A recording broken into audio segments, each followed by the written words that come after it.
शुद्धि बहुत महत्वपूर्ण प्रक्रिया है और शुद्धि कैसे करना है हमने आपको कल बहुत से साधन और उपाय बताए हैं। 3 बार या 5 बार णमो अरिहंताणम को यहाँ पर देख के पढ़ना है। शुद्धि कैसे करना है, अंतरंग की और बहिरंग की शुद्धि पर चर्चा चल रही थी। मन शुद्धि, वचन शुद्धि, काय शुद्धि।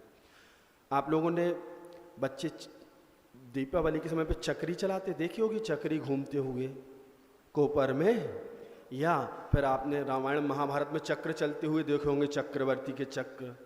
वैसे चक्रों की कल्पना आपको अपने केंद्रों पर करनी है और उस रंग की फुलंगियाँ उसमें से निकल रही हैं। उस रंग का वह चक्र है, सफ़ेद है, लाल है, हरा है, पीला है, काला है, और वह जैसे ही णमो अरिहंताणम बोला और वहाँ घूमना चालू कर देगा।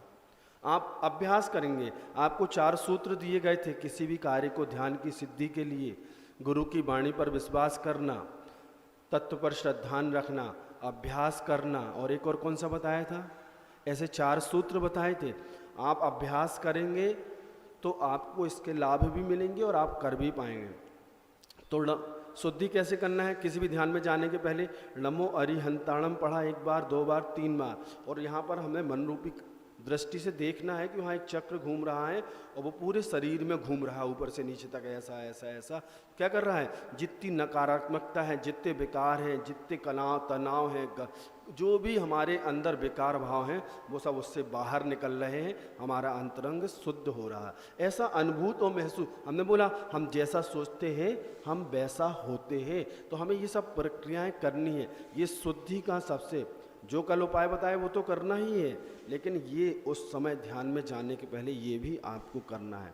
जितनी आपकी एकाग्रता में वृद्धि होगी, जितना आप अभ्यस्त होंगे, उतने ज़्यादा लाभ। इस प्रक्रिया को अपने जीवन में आज से दिनचर्या में शामिल कर लेंगे कि नहीं, आधा घंटे तो हमें ध्यान और योग करना है, तो ये निश्चित है कि आपका जो आत्मिक विकास है वो भी होगा, आपका धर्म ध्यान भी होगा, आपको शारीरिक लाभ भी मिलेंगे, आपको मानसिक स्वस्थता भी मिलेगी, आप एक ऊर्जा को से ओतप्रोत होंगे।